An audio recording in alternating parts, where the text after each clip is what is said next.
Inho.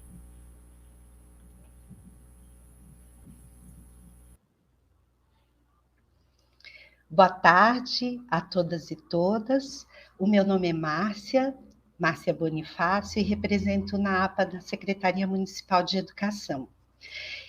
Com muito carinho que eu gostaria de transmitir o abraço das equipes do NAAPA a você, professora, a você, professor, coordenador e coordenadora pedagógica, diretores de escola, supervisores escolares, equipes do quadro de apoio e todos aqueles que contribuem para que a escola possa funcionar.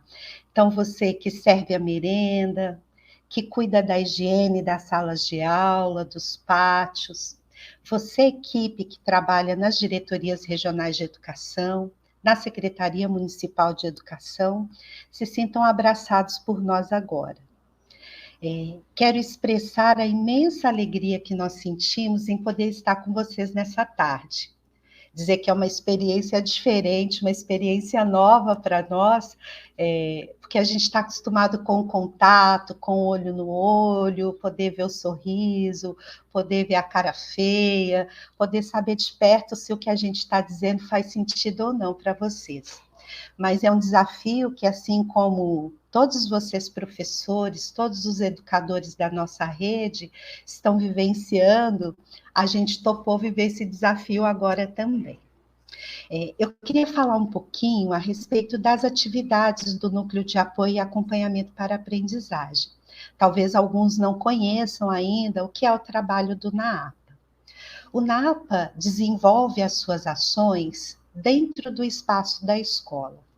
O locus privilegiado da nossa ação é a escola, é o pátio, é a sala de aula, é a conversa com os educadores, é no diálogo com os gestores, com as famílias, com o estudante, que nós nos esforçamos para apoiar a escola na construção e na possibilidade de criar condições para que os processos de ensino e aprendizagem aconteçam da melhor forma possível. Então, a ação do NAAPA é uma ação que se dá na relação junto com a comunidade escolar. E, para além disso, o NAAPA também desenvolve as suas atividades trabalhando de uma maneira muito comprometida no que se refere à garantia dos direitos da criança e do adolescente. Nós vivemos num tempo em que as nossas infâncias estão expostas ao número sem igual de violências. Nós podemos começar citando a própria violência estrutural, que eu entendo que nunca esteve tão escancarada como nos dias de hoje. Vocês têm vivenciado o quanto a violência estrutural, a ausência de políticas públicas que garantam o acesso igualitário de todos os nossos estudantes à informação, aos cuidados da sua própria saúde, sendo ela saúde física, saúde mental. E, para além disso, nós precisamos aqui destacar que o NAAPA atua no combate e na prevenção dessas diversas manifestações da violência. Quanto à violência estrutural, a gente entende que é uma luta coletiva, não é? Que é uma batalha que todos nós travamos diariamente quando fazemos escolhas éticas, escolhas políticas, que de fato dialoguem com as necessidades desses estudantes que nós atendemos. Mas, para além dessa violência estrutural que está posta, nós precisamos dizer que as nossas infâncias estão expostas à violência psicológica, à violência física, à violência química, à violência sexual. E o NAAPA, entre as suas atribuições, ele tem o compromisso de articular a rede de proteção para que o cuidado, para que a atenção seja dada a esses estudantes, para que a gente possa diminuir os impactos dessa violência sobre a vida deles.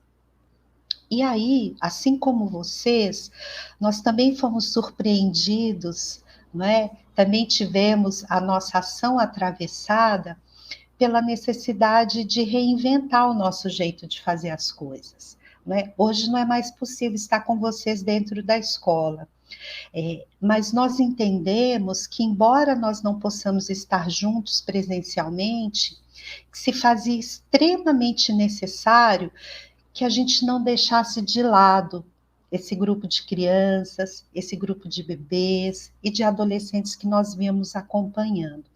Então, tão logo foi decretado a suspensão das atividades escolares presenciais, as nossas equipes se debruçaram intensamente no diálogo com a rede de proteção, de modo a entender como esses serviços estavam funcionando, para conseguir entender como a gente conseguiria possibilitar a continuidade dos atendimentos nos serviços de saúde, nos serviços de atenção à saúde mental, como seriam dada continuidade aos acompanhamentos realizados pelos conselhos tutelares, pelas varas da infância.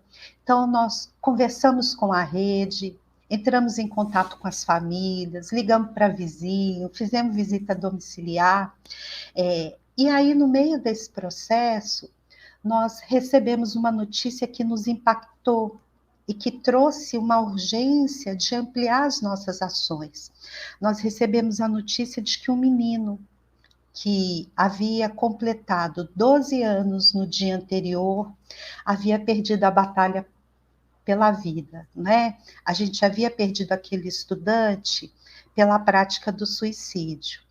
E quando a gente recebeu essa notícia, né, essa notícia que faz com que a gente sinta um gosto amargo na boca, que tira o nosso sono, que nos inquieta, nós começamos a discutir que nós precisaríamos desenvolver uma outra estratégia para que a gente pudesse estar junto desses estudantes, mesmo estando distante. E aí, com a parceria do Instituto Liberta, o Instituto Liberta, ele tem como expertise o enfrentamento à exploração sexual contra a criança e o adolescente, e muito preocupados com os efeitos que o isolamento social podia provocar em relação, no que se refere à violência doméstica, nós assumimos o desafio de desenvolver uma página na internet. Então nós criamos um site, é o naapa.com.br,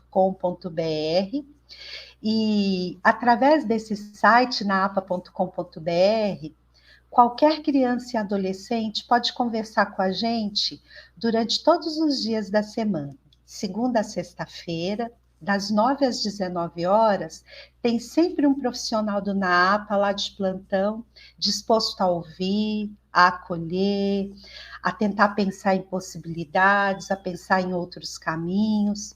E para além dessa conversa, né, dessa possibilidade da interação direta com os nossos profissionais, nós também temos produzido, com o apoio das nossas assessoras. Então nós temos aí a professora doutora Lília do Nani, que vai conversar com vocês daqui a pouco, a professora Juliana Fonseca Neri, que também é especialista no campo da violência doméstica. Nós temos também a professora doutora Maura Sade, e um grupo de psicólogos da equipe do NAAPA, de psicopedagogos, todos nós somos professores, e nós estamos nos dedicando a produzir um conteúdo que seja um conteúdo facilitador do diálogo e da reflexão junto com esses adolescentes. Estamos trabalhando em grupos também com esses adolescentes, produzindo conteúdos usando a ferramenta do WhatsApp. A gente tem tentado se desdobrar para produzir um material que seja numa linguagem acessível, uma linguagem agradável, e que possa dizer para esse adolescente que ele não está sozinho. A gente pensou num conteúdo mais voltado para esse público adolescente, entendendo que atingindo a eles, a gente consegue atrair a criança também para esse diálogo com a gente.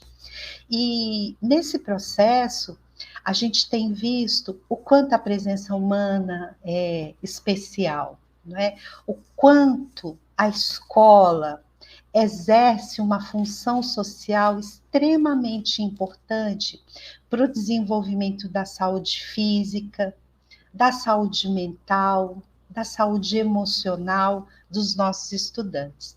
Então, o que a gente está fazendo aqui hoje, na verdade, é dizer para vocês que nós estamos comprometidos com o cuidado integral dos nossos estudantes.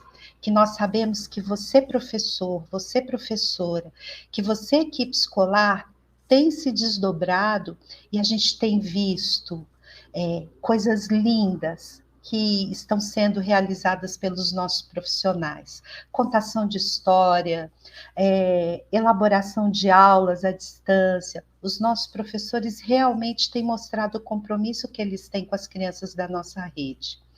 E a gente queria dizer que nós do NAAPA, que nós estamos aqui para ajudar vocês nesse trabalho. E que nós estamos aqui para ajudar vocês a pensar nestas outras dimensões, que estão ligadas à dimensão do conhecimento acadêmico, do desenvolvimento cognitivo, e que atravessam e impactam diretamente essa forma de aprender e de se desenvolver dos estudantes. Então, o NAAPA está aqui para dizer que há um compromisso da nossa parte de continuar lutando pela vida, de continuar dizendo que toda vida importa, que toda vida vale a pena e que toda vida precisa ser protegida de todas as formas de violência. A gente tem consciência que não consegue dar conta de tudo e que não consegue chegar em todos os lugares. Mas para nós, quando nós terminamos o dia, e que ao final do dia a gente tenha conseguido interagir com uma criança que nos liga para contar uma cena de violência doméstica, ou para falar das dificuldades que está tendo e entender o conteúdo de matemática, nós entendemos que já valeu a pena, não é? Porque toda a vida vale a pena. Então, hoje o que nós estamos fazendo aqui é fazer com vocês um convite para que a gente possa pensar nesse desenvolvimento integral, para que a gente possa pensar nesse sujeito integral que nesse momento está exposto a uma série de variáveis sociais que podem impactar diretamente sobre a vida deles. E quando a gente está falando da vida, a gente está falando da vida mesmo. Então, para dizer que a gente precisa se posicionar quando a gente fala da questão da violência, que nós temos um papel social que é extremamente importante, é a escola responsável por mais de 80% das notificações realizadas ao sistema de garantia de direitos. E a gente precisa dizer que você, professor, que você, professora, você é fundamental na vida desse estudante. E que, às vezes, uma mensagem de texto, uma frase, um elogio, podem determinar o desejo de continuar vivendo ou o desejo de morrer de alguém, não é? A gente tem uma ação que é uma ação extremamente poderosa, coletivamente, a gente pode, mesmo diante de uma situação tão difícil quanto a gente está vivendo, a gente pode produzir condições de melhor existência por parte desses estudantes. E aí, para conversar um pouquinho mais com a gente a respeito desses temas, eu tenho essas duas parceiras de trabalho, e eu digo que são parceiras de trabalho, mas parceiras de uma luta, né? Pessoas que acreditam que a educação, de fato, pode transformar a vida de alguém, né?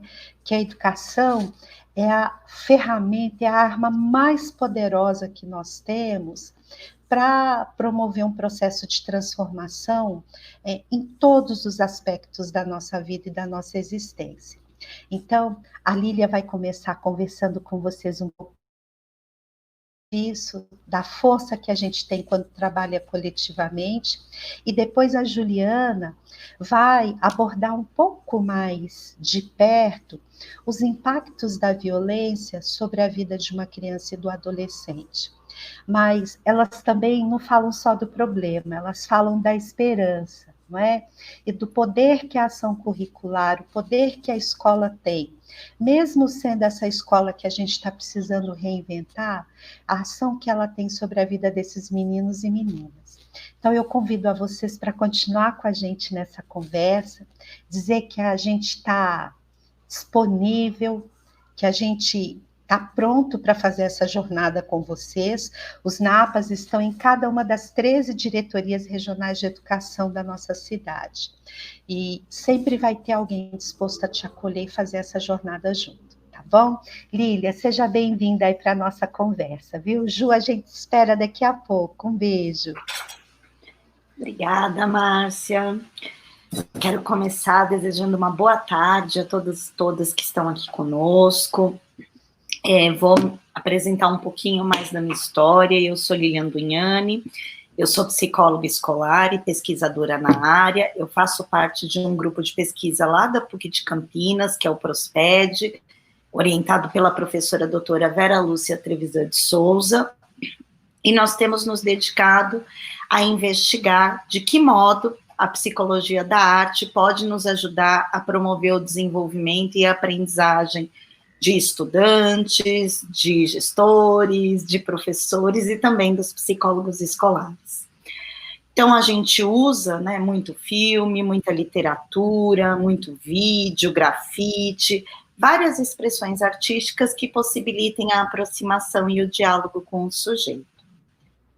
Sendo eu uma psicóloga trabalhando com psicologia da arte, não poderia conversar aqui em nosso papo sobre as possibilidades da comunidade escolar no enfrentamento do sofrimento psíquico, senão convidando vocês a olhar para um slide que contém algumas imagens. Eu vou pedir para a Carla disponibilizar aqui para a gente, para que nós possamos fazer essa breve apreciação junto. Essas são as primeiras imagens que aparecem lá na busca de imagens do Google, quando nós digitamos a palavra sofrimento.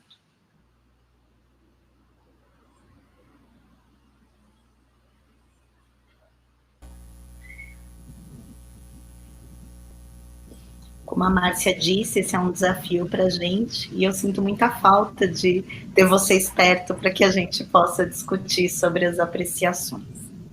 Como isso não é possível nesse momento, eu queria chamar a atenção para o que há em comum nessas imagens. Todas as pessoas estão sozinhas. E isso nos dá uma pista de qual é o sentimento que a gente tem quando a gente está em situação de sofrimento psíquico.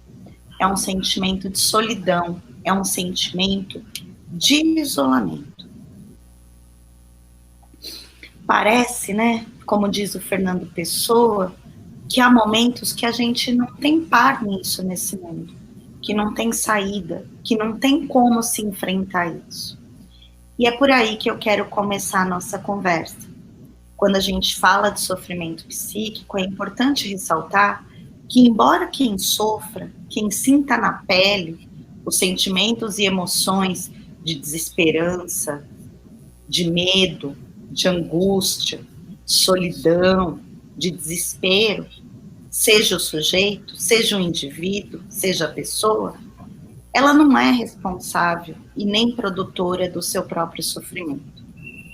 Quando a gente fala em sofrimento psíquico, a gente precisa entender que ele é um fenômeno amplo e complexo e que ele tem a sua origem nas desigualdades sociais que vão produzindo vivências de humilhação, de não pertencimento, que vão produzindo situações de homofobia, de racismo, situações de pobreza extrema, de violação de direitos, e que vão fazendo com que esse sujeito viva ou se sinta vivendo em um mundo em que ele não cabe, em que ele não tem direito.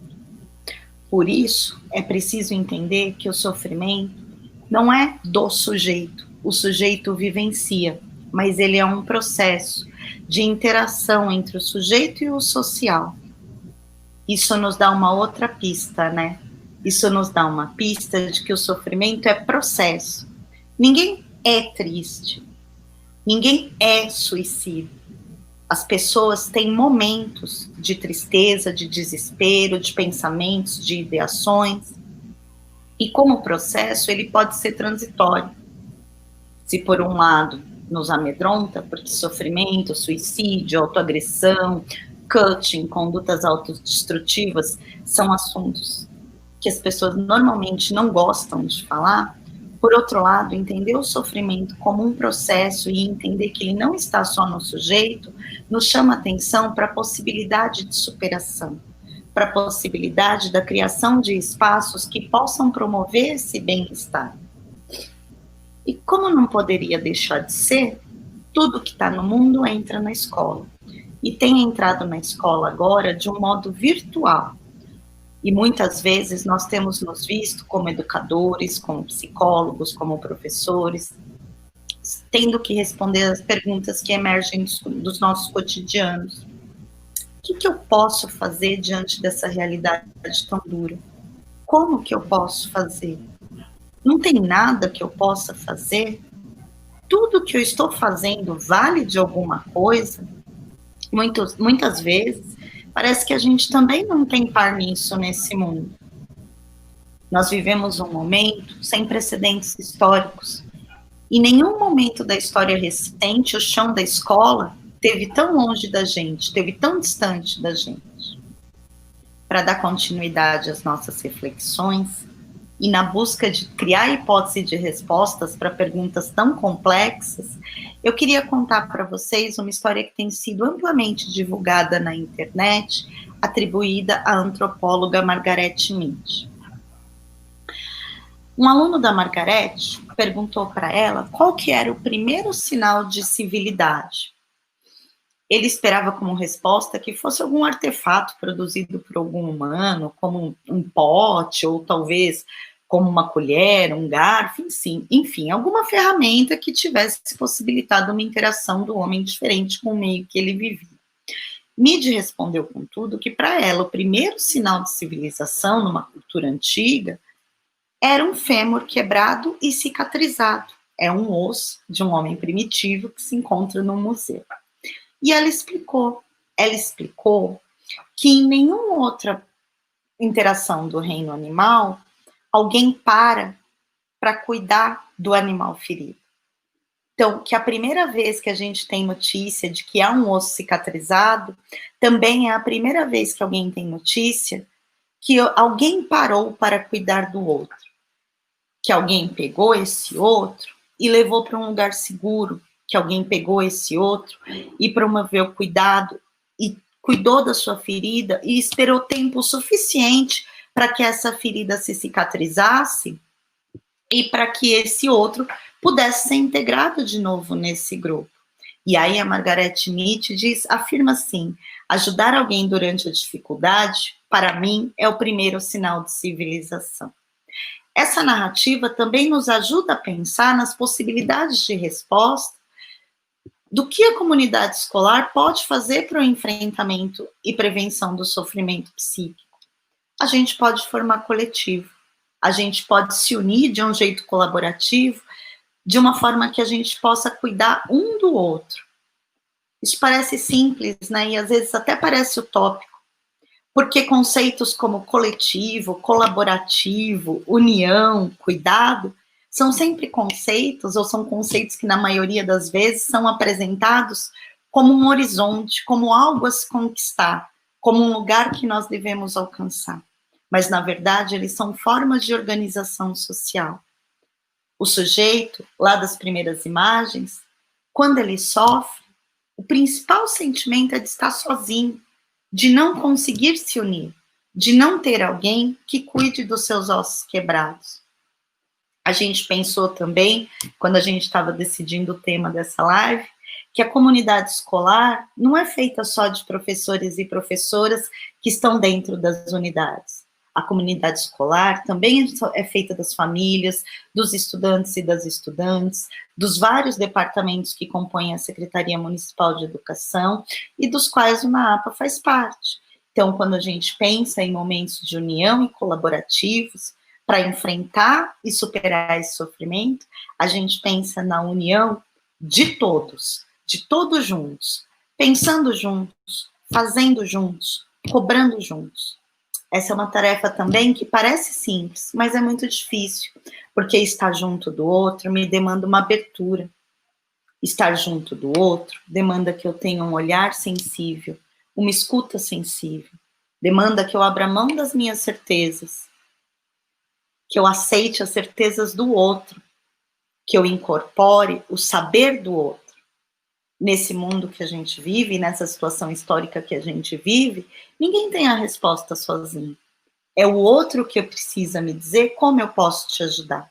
Muitas vezes, eu acho que ajudar de um jeito A é o correto, mas ao me aproximar do sujeito, ao dialogar com esse sujeito, eu descubro que o correto seria o jeito B. E que às vezes esse jeito é muito mais simples do que a gente pensa. Quando eu me formei, há um bom tempo atrás, eu pensava, muito influenciada, né, por essa cultura individualista, onde a gente vai no cinema e vê os filmes da Marvel e assiste desde criancinhas aqueles desenhos de super-heróis, onde uma pessoa, acima de tudo e de todos, salva o mundo. Não é assim que acontece, né? Eu pensava que eu ia inventar alguma coisa historicamente importante, como a descoberta da roda, como a invenção do fogo, e que essa coisa muito importante, que eu não sabia direito o que era, e continuo não sabendo, iria como que num passe de mágica mudar tudo, e toda a realidade ia se transformar naquilo que eu tinha a resposta. Não temos a resposta. É preciso assumir os nossos não saberes. Ou não temos a resposta toda. Pode ser que quando a gente se una, cada um dê um pedacinho de resposta que possa nos ajudar a superar algumas dificuldades. E aí, isso também vai me dando um outro indício. Mudança é processo. Transformação da realidade é processo. Enfrentamento, prevenção e transformação de sofrimento também é um processo. Transformar sofrimento e bem-estar não depende de uma ação, não depende de uma pessoa. Ninguém entra no sofrimento sozinho. Ninguém sai do sofrimento sozinho. Ninguém tira o outro do sofrimento sozinho. E aí, falar que é processo é muito mais fácil do que viver o processo. Porque o processo demora para acontecer. Demora um tempo que muitas vezes eu acho que não tem. O processo, assim como o desenvolvimento humano, não acontece para o alto e avante numa linha linear. Não depende de uma ação, depende de muitas microações. Microações que vão promovendo mudanças, muitas vezes imperceptíveis. É preciso olhar, é preciso saber olhar. Mas vocês sabem do que eu estou falando. Quantas vezes você se esforçou tanto, investiu tanto num aluno ou no seu filho e parece que nada aconteceu? De repente, como num passe de mágica, esse aluno aprende. Parece que alguma coisa emanou dele. Não, foram as micromudanças que foram mexendo de pouquinho em pouquinho nesse processo e promovendo a transformação. O Guimarães Rosa já nos ensinava, né? Quando nada acontece, é sinal de que um milagre está acontecendo e a gente não está vendo ele. É preciso, então, que a gente tenha a dimensão do que a gente quer transformar. Que a gente una os nossos corpos, tendo clareza das nossas possibilidades. Temos, sim, muitas possibilidades. E temos também, sim, muitas impossibilidades. Muitos limites, muitos lugares que esbarramos. E é aqui que a gente vai se dando conta que a educação sozinha, por ela mesma, também não vai salvar o mundo. Nossas ações, aquilo que a gente pensa, não tem manual, não tem receita, não tem uma relação de causa e efeito, de que eu fiz isso e aconteceu aquilo. E uma vez planejada a ação, que mesmo coletivamente, mesmo nessa união, ela precisa ser aplicada. E aplicada, ela encontra o outro, ela encontra um sujeito que a significa, um sujeito que a recebe e que às vezes não a recebe, e que vai dizer para a gente qual é o replanejamento necessário, que vai dizer para a gente quais são os ajustes necessários, quais as mudanças necessárias. O sofrimento, então, só pode ser transformado na coletividade, na comuna, na comunidade, na colaboração. São essas redes colaborativas que são compostas pela educação, pela assistência social, pela saúde, pelo Ministério Público, pelos conselhos tutelares, pelas famílias, pelos estudantes e por tantos outros que vão nos dando forças para continuar em frente. Sofrimento e bem-estar fazem parte do mesmo processo, que vão se alterando. Para isso é preciso, para que eu possa promover situações de bem-estar, eu preciso conhecer profundamente a realidade. E de novo aqui o Guimarães nos ajuda a pensar. Nenhum olho é capaz de ver tudo ao mesmo tempo. Ninguém é capaz de enxergar a realidade na sua totalidade. Por isso que a gente precisa de tantos braços, de tantos olhos e de tantas mãos, para que a gente vá tendo clareza de para onde devemos direcionar nossos esforços, de para onde devemos ir com nossa ação.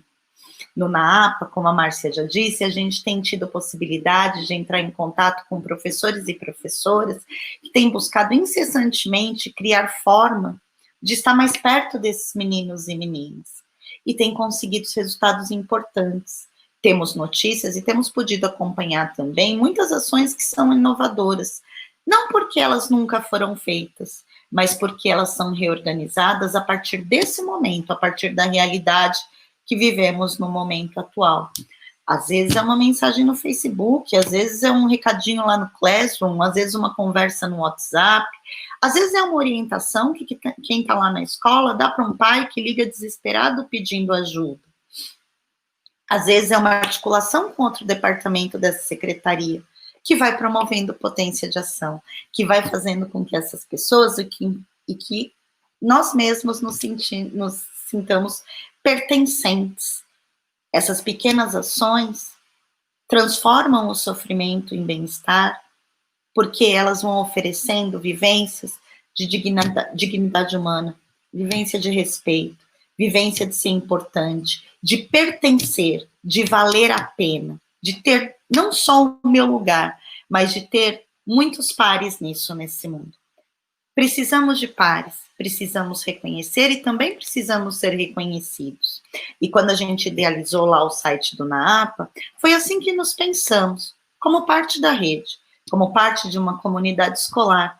A pergunta que não nos deixava e não nos deixa até hoje é: com o que mais podemos contribuir? Aonde mais podemos contribuir? Como podemos contribuir? Para a gente criar um espaço de diálogo, de favorecimento de expressão para adolescentes e crianças da rede, dando voz, poderia ser uma ação promotora de bem-estar. No site, os estudantes podem nos mandar as suas expressões e contar para a gente como que eles estão vivendo o momento, do jeito que eles puderem, por meio de poemas, imagens, desenhos, slams, letras de música, vídeos, grafites, textos. Queremos que eles se aproximem da gente. A gente quer poder estar perto deles. E a gente tem contado ainda com a colaboração de diversos professores e professoras que têm enviado seus materiais, suas contações de histórias, suas experiências. Eu vou aproveitar o momento, lógico, para convidar vocês, se assim sentirem necessidade ou vontade, para mandar seus materiais para a gente. Então, eu comecei essa apresentação com muitas perguntas. E mesmo tendo consciência da amplitude do tema, e sabendo que em 20 minutos a gente não vai nem sequer abordar o comecinho dele, eu preciso aqui produzir algumas sínteses de possíveis respostas. Se eu tivesse que dar uma breve resposta para essa complexa pergunta, como é que se previne e enfrenta o sofrimento psíquico num momento em que muitas vezes nós mesmos estamos sofrendo, estamos com medo, estamos ansiosos, estamos perdidos muitas vezes. O que essa comunidade pode? O que nós podemos? Eu diria que é cuidando, que é se unindo, que é se juntando ao outro, mas é também se permitindo ser cuidado.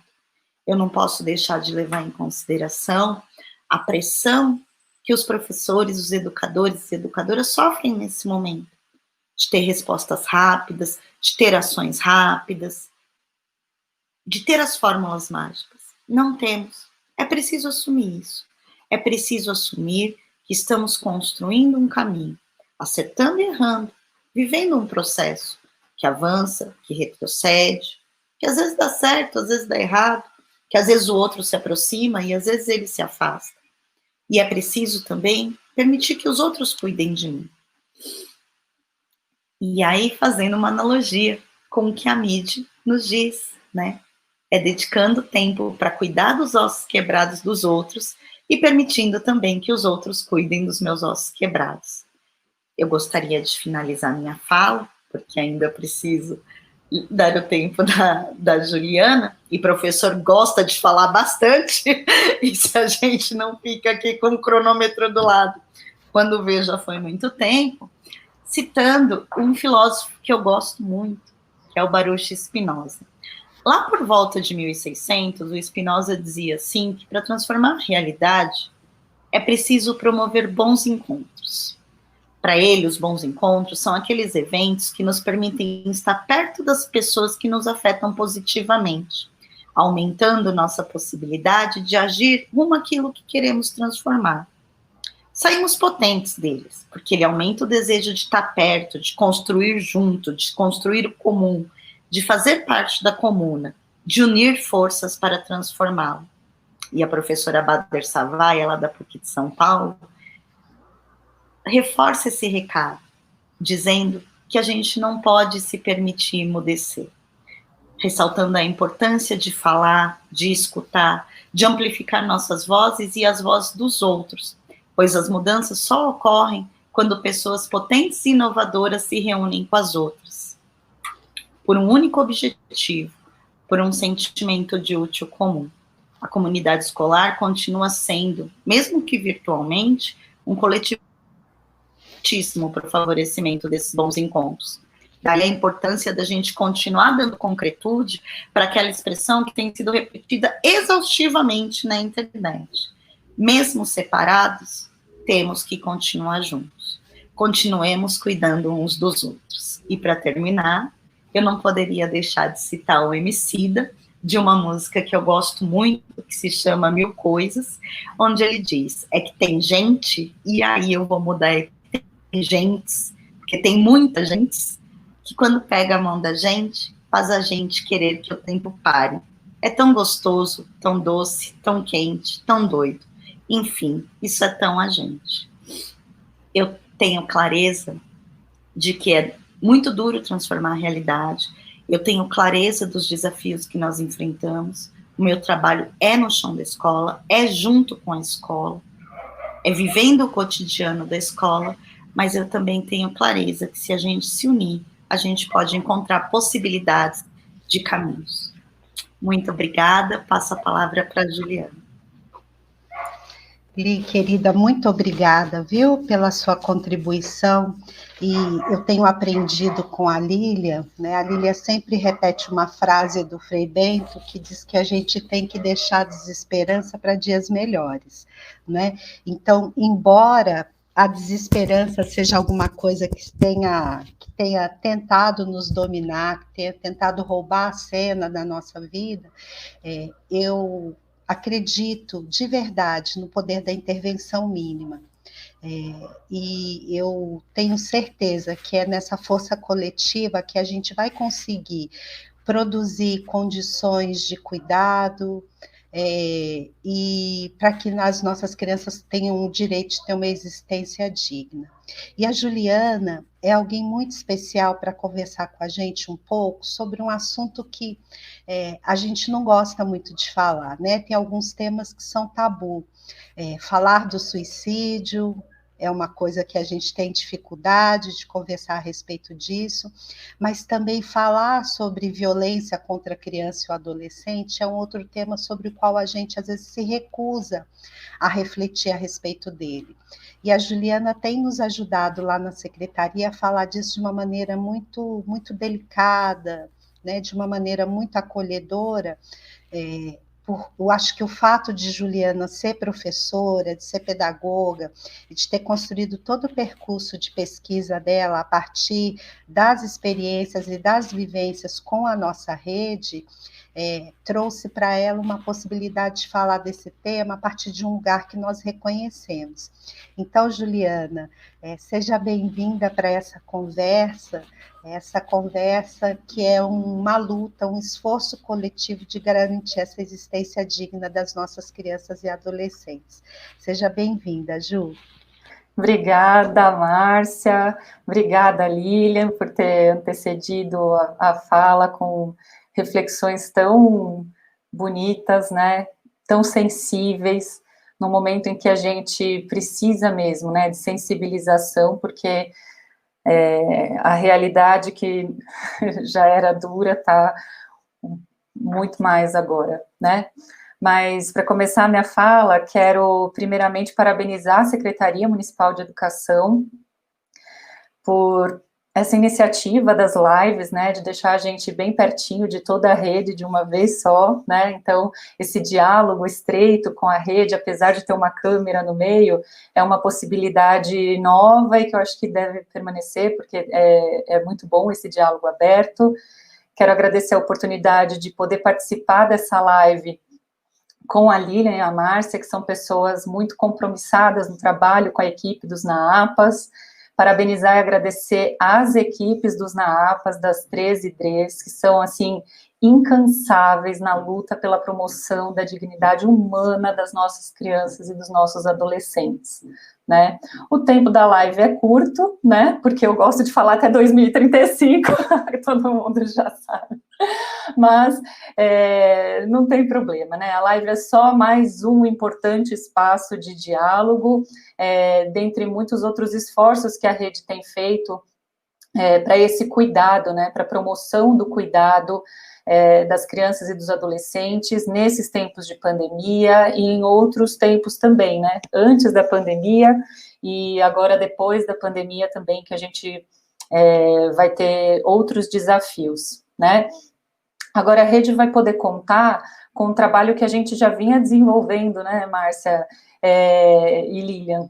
A gente tem outros aliados, né? A Lilian já falou um pouquinho do site, então não vou me alongar muito, porque ele tem sido feito mesmo com muito carinho, muito cuidado, cada postagem, cada material que sobe, né, para o ar, tem sido muito bem pensado e feito com muito carinho, muita seriedade também pela equipe, né? Além do site, a rede também vai poder contar loguinho, né, dentro em breve, com mais 2 aliados, né?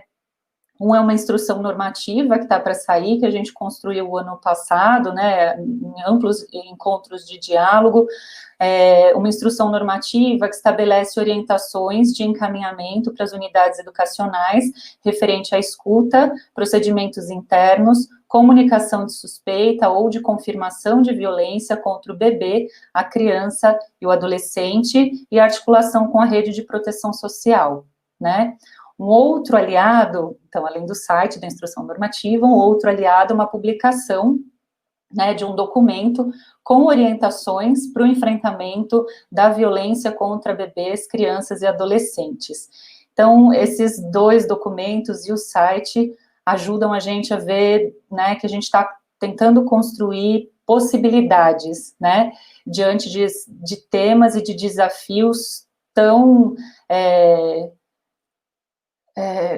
difíceis de lidar, né, como a Márcia falou, eu falo de um tema que ninguém quer falar, ninguém quer escutar, porque é muito, muito doído, né, a gente pensar no sofrimento, como a Lilian apresentou, e pensar que esse sofrimento pode estar acontecendo com um bebê, com uma criança e com um adolescente, né, mas aí a gente fala dessa luta junto com uma comunidade escolar, que é o tema da nossa live de hoje, né? A comunidade escolar, que a Márcia e a Lilian muito bem caracterizaram, a comunidade escolar somos nós, gente, né?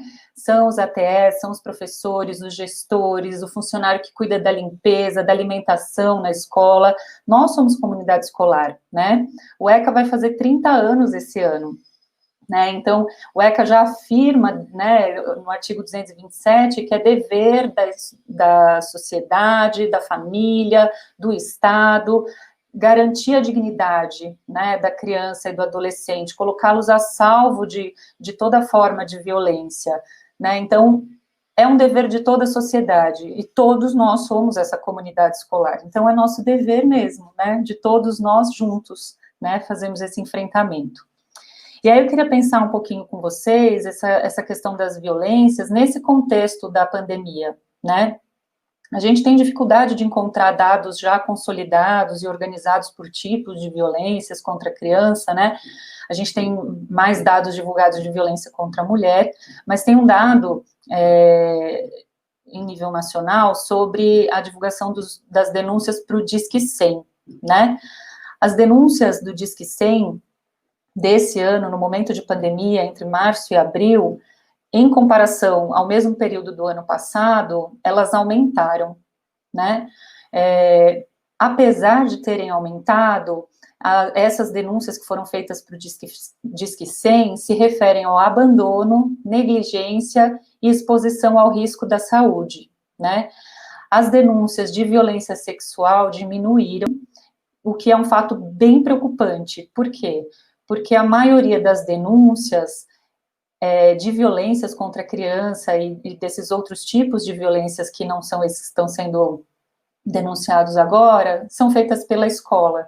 E aí o isolamento social acaba atrapalhando a gente, né, nesse cuidado, porque a gente não está junto com as crianças, a gente tem mais dificuldade de perceber os sinais de que tem alguma coisa prejudicando o seu desenvolvimento, né, porque é a escola a principal instituição que faz esses encaminhamentos. É na escola que a criança passa boa parte do seu tempo, né? É o professor, a professora, toda a comunidade escolar que percebe se a criança mudou o seu comportamento, se a criança está com dificuldade de aprender e ela não tinha antes, se tem alguma coisa mudando, né? Então, a escola tem um papel fundamental nesse olhar, no reconhecimento do que está acontecendo com a criança, né? E aí, de quais violências, então, a gente está falando e o que a gente entende por violência? Então, a gente parte do princípio, né, no nosso site, nesses documentos que eu falei para vocês, né, na instrução normativa que está para sair, nesse documento de orientações que está para sair, a gente parte do princípio de que violência é tudo aquilo que coisifica o outro, né, para simplificar, é difícil a gente definir, cada área define a violência de um jeito, com um foco, né, e o nosso foco na área da educação é pensar, a violência é aquilo que coisifica o outro, como diz a professora Marilena Chauí, é aquilo que está oposto à ética, né, é algo que vai tratar um sujeito como se fosse uma coisa, né, e a violência doméstica e a violência intrafamiliar contra a criança e adolescente, ela é um fenômeno que tem raízes culturais, né, muitas faces, então é um fenômeno bastante amplo e multicausal, né, ela é reflexo de como a sociedade vê a criança e o adolescente, como a sociedade trata, né, como ela constrói as relações entre as gerações, como ela trata os tabus sociais.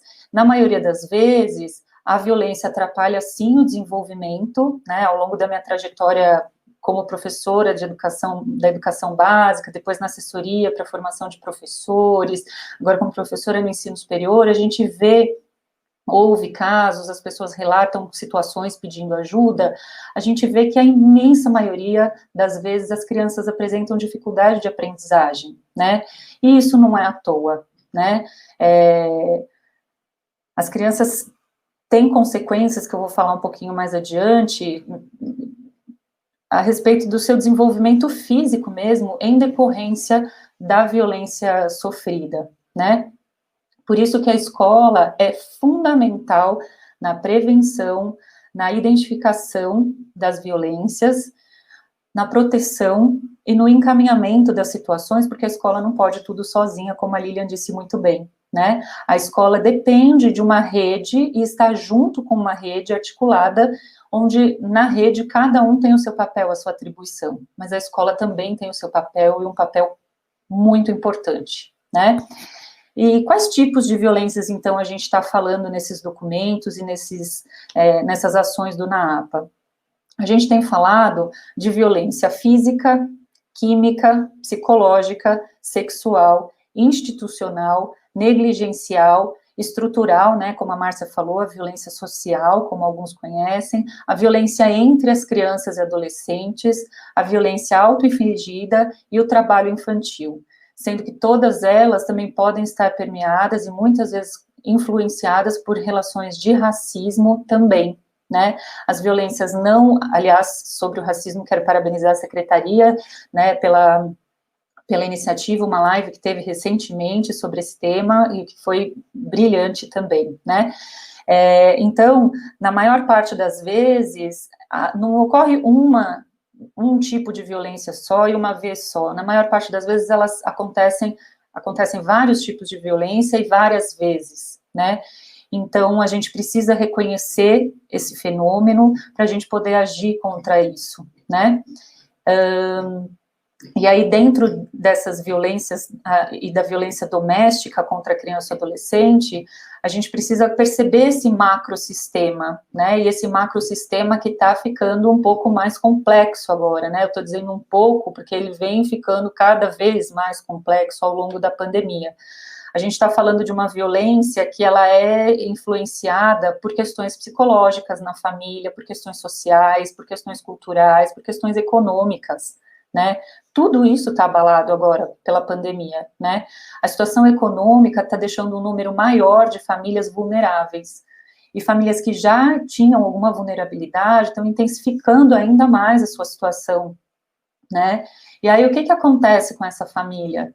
Né? Essa família vai ficando com a paciência, né, com o pavio cada vez mais curto e acabam descontando no mais fraco, né? Acabam partindo para a violência física, acaba tendo um agravamento de uma situação de relacionamento dentro da casa, né? Existem vários gatilhos que podem desencadear os comportamentos agressivos e violentos dentro da casa, né? O aumento do desemprego, as famílias terem que interagir por muito tempo, agora no confinamento, a casa pequena e o contato constante, né? De todo mundo lá no mesmo espaço, a pressão e o estresse, né, pela falta de dinheiro, a questão da preocupação com a alimentação saudável, com a saúde, as famílias estão com pouquíssima rede de apoio ou nenhuma, a escola é uma importante rede de apoio, agora com o isolamento social as famílias também ficam sem esse apoio, então tudo isso vai causar um impacto na família, né, e aí acaba gerando uma situação de violência ou uma intensificação na situação de violência. Só que o que a violência causa na criança e no adolescente, né? Eu disse agora há pouco que ia aprofundar um pouquinho sobre isso, porque é importante a gente perceber que tratar de violência na escola, prevenir a violência na escola, a gente está falando de questões de aprendizagem, sim, mas a gente está falando de uma geração que pode ser influenciada por ter sido vítima de violência, né? Então, evitar a violência, a gente está evitando uma série de problemas, né? Prevenir a violência, mudar o tipo de relações, fazer intervenções, é algo que é muito além, né? E depende, sim, como diz o ECA, da sociedade como um todo. Então, por exemplo, quando o bebê, a criança ou adolescente são vítimas de violência, e raramente ocorre só um, né? Como eu falei, raramente só um episódio, a gente pode perceber que a criança e o adolescente vão ficando numa situação de estresse constante, né, e permanente. Isso vai causar alterações no seu estado físico e no seu estado psicológico. Alguns estudos que eu recuperei na época da pesquisa do doutorado demonstraram danos permanentes à estrutura neural, à função do cérebro, alterações neuroimunoendócrino-oxidativas. O que é isso? Né? São alterações físicas que o corpo vai sofrendo e que vão causar doenças inflamatórias crônicas, né? Transtornos de humor na idade adulta, efeitos moleculares e neurobiológicos em cascata, né? Um impacto negativo e duradouro no cérebro da criança como um efeito dominó, uma coisa vai rebatendo na outra, né? Comportamentos antissociais, alterações na memória, maiores índices de depressão, ideação suicida e tentativa de suicídio, distúrbio de alimentação, comportamento sexual inadequado para a faixa etária, reprodução da agressão sexual vivida com outras crianças, disfunções sexuais, transtorno de conduta, ansiedade, descontentamento em relação ao desenvolvimento do seu próprio corpo, dificuldade de aceitação da realidade, enfim, gente, dificuldades de desenvolvimento emocional, cognitivo e social, com repercussões gravíssimas na vítima e no grupo familiar como um todo, né? Então, como é que a gente faz diante de tudo isso na escola? Se na escola nós dependemos do bem-estar da criança para que ela possa aprender, para que ela possa se desenvolver, né? Como assim a escola depende do bem-estar da criança? Dependemos, gente. Se a memória está atrelada às emoções, né, e aí eu estou falando da nossa organização cerebral, a memória está articulada às nossas emoções, né? Como é que uma criança que está aprendendo a divisão com 2 algarismos na chave vai compreender isso sem utilizar a memória? E se na hora que ela está lá tentando se concentrar, né, a Pro está lá online agora tentando 1000 alternativas, quando está lá na sala de aula, é material dourado, é isso, é aquilo, ir para o concreto para entender como é que faz a divisão com 2 algarismos na chave. A criança ou adolescente que são vítimas, eles estão tentando aprender, só que vem aquela memória daquela situação vivida, né, e isso vai atrapalhando, né, isso vai fazendo com que tenha impacto no seu desenvolvimento, na compreensão daquilo que ela está fazendo, porque ela não consegue acessar a memória, né, a memória é atrapalhada o tempo inteiro, né. Então, diante de tudo isso, é preciso a gente agir antes, né? É preciso a gente prevenir. Por isso, o compromisso social da escola na prevenção das violências. A escola é a principal instituição promotora de prevenção, né? Além disso, a escola tem o compromisso né, por meio de todo o seu currículo escolar, para construir vínculos de confiança, né, para a criança sentir que naquele espaço ela pode pedir ajuda para encaminhar os casos para a rede de proteção, né, e a gente tem no currículo da cidade muitas oportunidades para a gente poder fazer as relações, né, para que a gente previna a violência.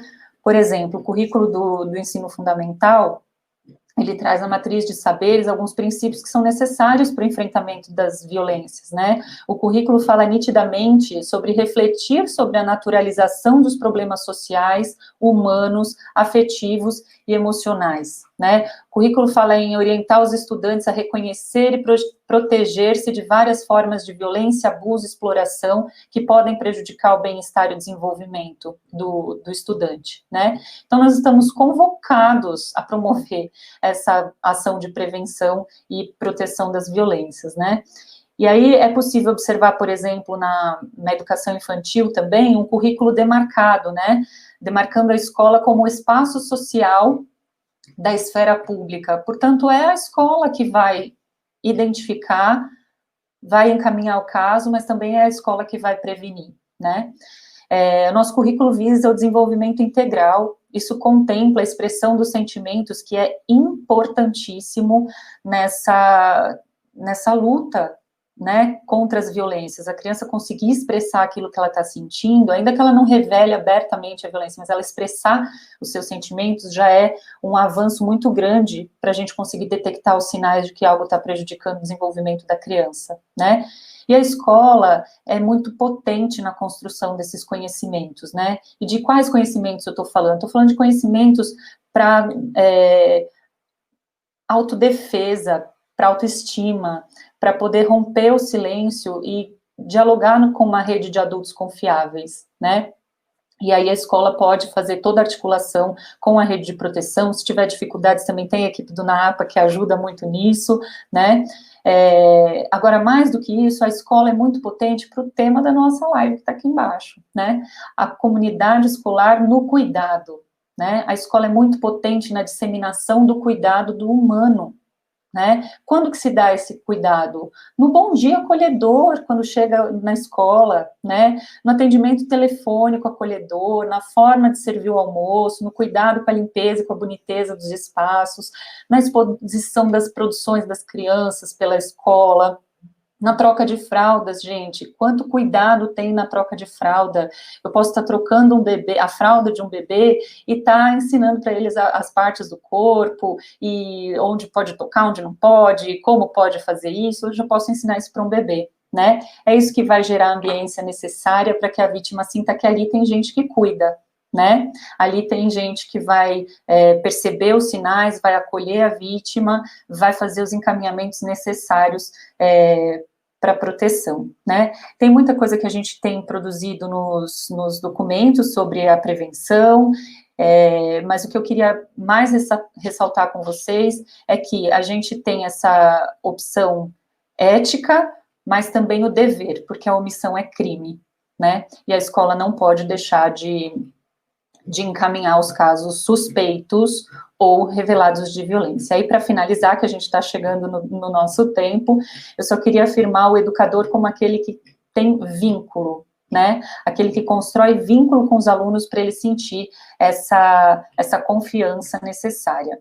E aí, no retorno das aulas, a gente vai estar com estudantes que viveram uma pandemia e tudo que ela trouxe, né? O luto coletivo, o medo, a insegurança econômica, o confinamento, tudo isso que a gente está vivendo. Mas muitos dos nossos alunos podem estar sendo vítimas de violência também. E a gente vai precisar estar mais atento ainda do que a gente já estava, porque as violências estão silenciosas, né? E elas podem ter gerado consequências nos nossos estudantes que a gente vai precisar de muito vínculo para ajudar a ele se desenvolver com a sua dignidade garantida, né? Então, só colocar a assessoria à disposição, né, de todos vocês. Nós continuamos incansáveis em promover essas aproximações.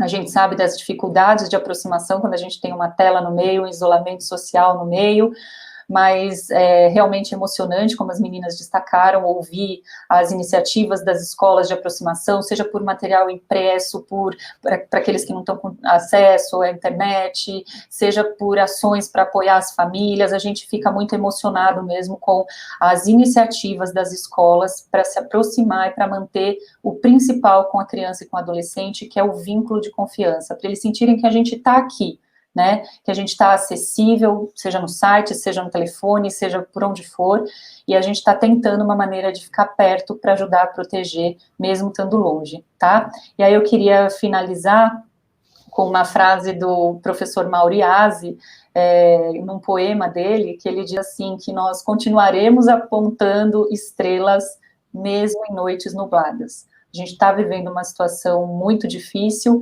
mas a gente tem esperança e tem luta, né? A gente continua aqui juntos, compartilhando essas lutas de enfrentamento à violência contra a criança e o adolescente, com muita esperança e com muitas possibilidades. A gente vai continuar se vendo nos encontros que as DREs já estão planejando, em outros espaços de formação, porque realmente a gente ainda tem muita luta pela frente, mas força, porque nós estamos juntos.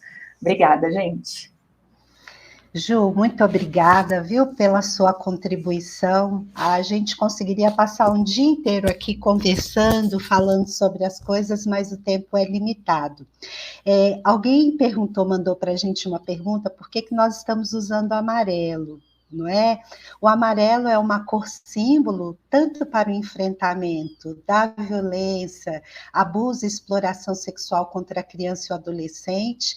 Nós tivemos essa semana, o dia 18 de maio, em que nós tivemos um conjunto de ações voltados para esse tema, e também quisemos nos reportar ao Setembro Amarelo. A gente sabe que setembro ainda não chegou, embora a gente esteja todo bagunçado aí com as datas, não é? Os feriados nos deixaram aí um pouco perdidos no tempo, mas a gente queria fazer menção a essa campanha, porque o Setembro Amarelo precisa acontecer todo dia, não é? Todo dia precisa ser setembro, quando a gente considera as questões relativas ao suicídio. Então, a gente fez esse movimento de usar o amarelo aqui, para que a gente pudesse iluminar esses dois temas que são extremamente importantes. Eu queria eu queria aproveitar essa ocasião também para fazer um convite para vocês, a respeito de um filme que foi lançado aí pelo Instituto Liberta. O Instituto Liberta lançou um filme chamado Um Crime Entre Nós, e que eu acho que faz a gente, que nos traz a possibilidade de refletir um pouco mais acerca do tema da exploração sexual contra a criança e adolescente. Queremos deixar aqui a marca que o filme traz para a gente, de que criança e adolescente não se prostitui, não é? Criança e adolescente é explorado. Então, ele está disponível aí no Videocamp, a gente consegue também pelo YouTube, você consegue acessar, 1 hora de documentário que você não vê o tempo passar, vale muito a pena. Eu gostaria aqui, não sei se a gente tem mais alguma questão para responder, queria dizer que nós nos colocamos à disposição para esclarecer dúvidas, para continuar o diálogo com vocês, a respeito desse momento que a gente está vivendo, dizer que as equipes do NAAPA são uma referência nos territórios e que eles podem fazer esse percurso, eles podem fazer essa jornada junto com vocês.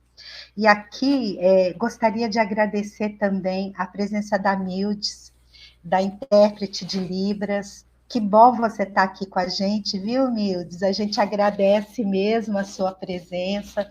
É importante. A gente, lá no nosso site, há uma professora que está colaborando com a gente também. Vamos colocar o material lá também acessível em Libras. A gente devagarinho está construindo juntos aquele espaço para que ele possa ser um espaço acolhedor. Lá também tem uma aba dedicada a você, professora, a você, educadora, eu conversando com quem cuida, e vai mandando para a gente quais são as dúvidas, quais são as questões que vocês gostariam que a gente abordasse, que ele é um espaço carinhosamente pensado em vocês. E aí o Felipe está colocando aqui para a gente que ele consegue, através do que a gente está conversando, acreditar que a escola é um lugar de vida. E é mesmo, Felipe. A escola é um lugar onde a vida pulsa, né? Onde a vida pulsa com toda a sua complexidade, não é? Com toda a sua diversidade. E é por isso que ela é tão linda. Por isso que ela é tão linda.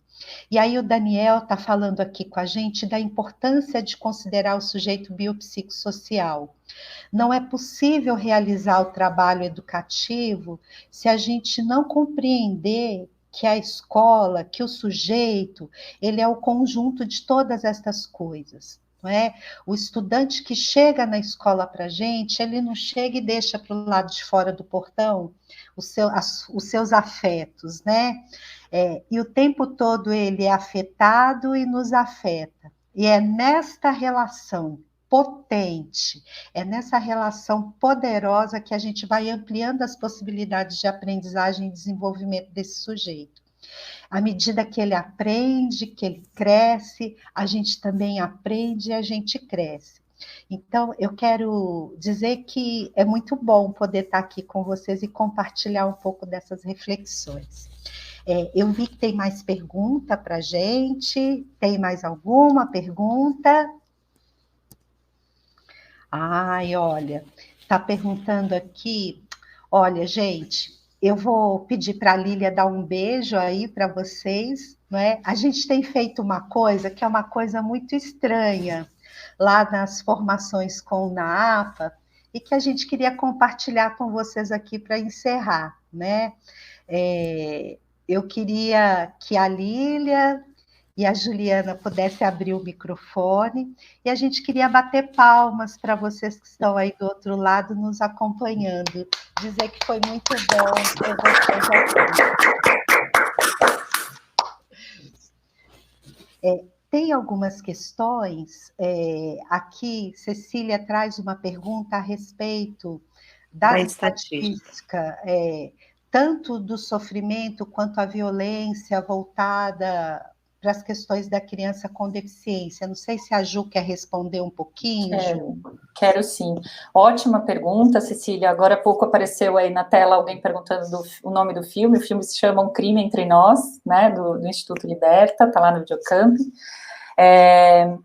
Sobre a questão da estatística de sofrimento e de crianças e jovens com deficiência, trabalhos específicos, na área de violência sexual contra criança e adolescente, por exemplo, tem vários estudos, né, o pessoal da Universidade Federal de São Carlos tem alguns artigos publicados do LAPREV, né, e eles trazem alguns dados bastante interessantes sobre isso. Tem dados da APAI de São Paulo que são muito preocupantes em relação a criança e adolescente com deficiência. Eles falam, se não me engano, mais de 70% das crianças e adolescentes com deficiência intelectual com algum episódio de violência sexual ao longo da sua trajetória de vida. Então, a gente está falando de muita gente, né? Ensinar estratégias de prevenção para as crianças e adolescentes com deficiência também, né, de autoproteção em relação à violência sexual também é extremamente urgente e necessário, tá? Acho que rapidamente é o que dá tempo de responder, né? Se deixar eu falo até 2035 aqui, gente.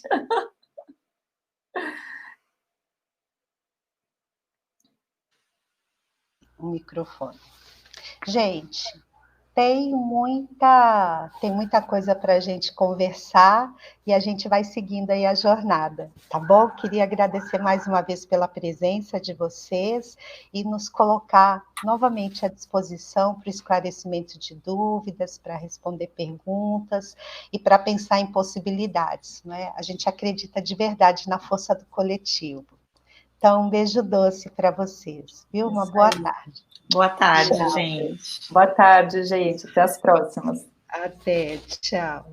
Tchau.